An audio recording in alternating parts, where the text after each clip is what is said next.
Assalamualaikum warahmatullahi wabarakatuh. Perkenalkan, nama saya Riken Wijaya dari kelas 1 APAI reguler zona A.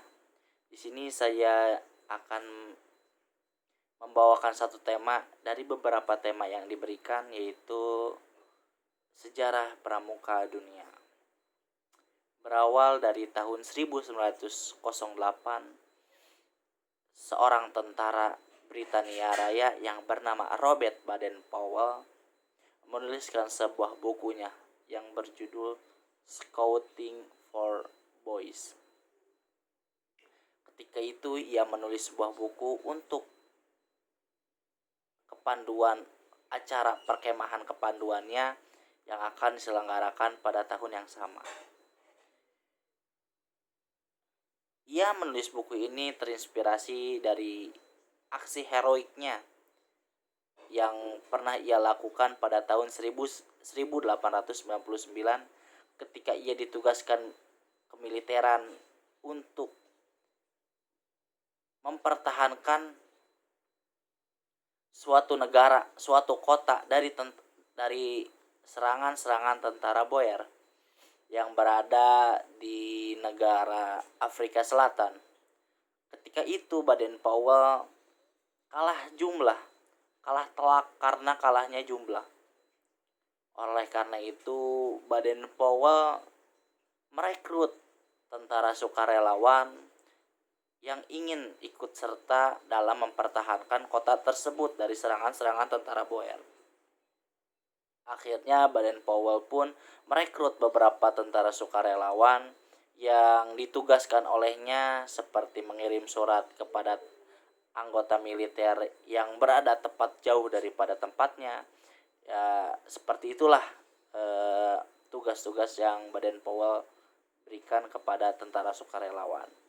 Oleh karena bantuan tentara sukarelawan ini yang menghubungkan informasi dari satu tempat ke tempat yang lainnya, sehingga tentara Baden-Powell juga tentara sukarelawan ini berhasil menahan serangan dari tentara-tentara Boer sehingga beberapa bulan. Oleh karena itu Britania Raya menganggap bahwasannya pada serangan itu Baden-Powell lah seorang pahlawannya, sehingga Baden-Powell dianggap seorang pahlawan karena tidak kelupaannya atau tidak lupanya terhadap bantuan-bantuan dari tentara sukarelawan. Oleh karena itu Baden-Powell pun memberikan penghargaan kepada tentara sukarelawan yang berupa lencana yang berlogokan yang kita bisa tahu sekarang, yaitu logo kepramukaan dunia internasional. Itu adalah lencana yang diberikan kepada tentara sukarelawan. Diambil dari sejarah itu. Oleh karena itu Baden-Powell terinspirasi untuk menulis buku yang berjudul Scouting for Boys. Nah, seperti itu. Oleh karena itu Baden-Powell juga pada tahun 1912 bersama adiknya yang bernama Agnes Baden-Powell untuk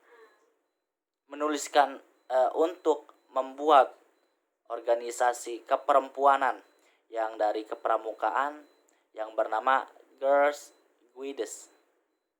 Nah, pada tahun 1916 juga berdirilah organisasi yang bernama KAB atau anak-anak serigala yang berada di usia-usia 13 tahun atau usia-usia remaja. Siaga lah ya gitu. Dan juga tahun 1918 berdiri juga organisasi kepramukaan remaja yang bernama Rovers Scout, yang dimana berisikan anggota-anggota yang remaja yang berusia 17 tahunan lah gitu. Dan juga pada tahun 1920 Baden-Powell sukses untuk mengadakan jambore pertama kalinya di dunia, atau kepanduan pramuka pertama kalinya yang bertepatkan di Olympic Hills, London. Pada saat itu ada sekitar 800 peserta atau dari beberapa negara, kalau tidak salah 34 negara yang berpartisipasi dalam acara kepanduan pertama tersebut. Nah, itu adalah sejarah singkat dari Baden Powell ketika ia terinspirasi dari aksi heroiknya, sehingga dia terinspirasi untuk membuat sebuah organisasi yang bernama Pramuka ini. Mungkin cukup sekian dari saya, kurang lebihnya mohon maaf. Wassalamualaikum warahmatullahi wabarakatuh.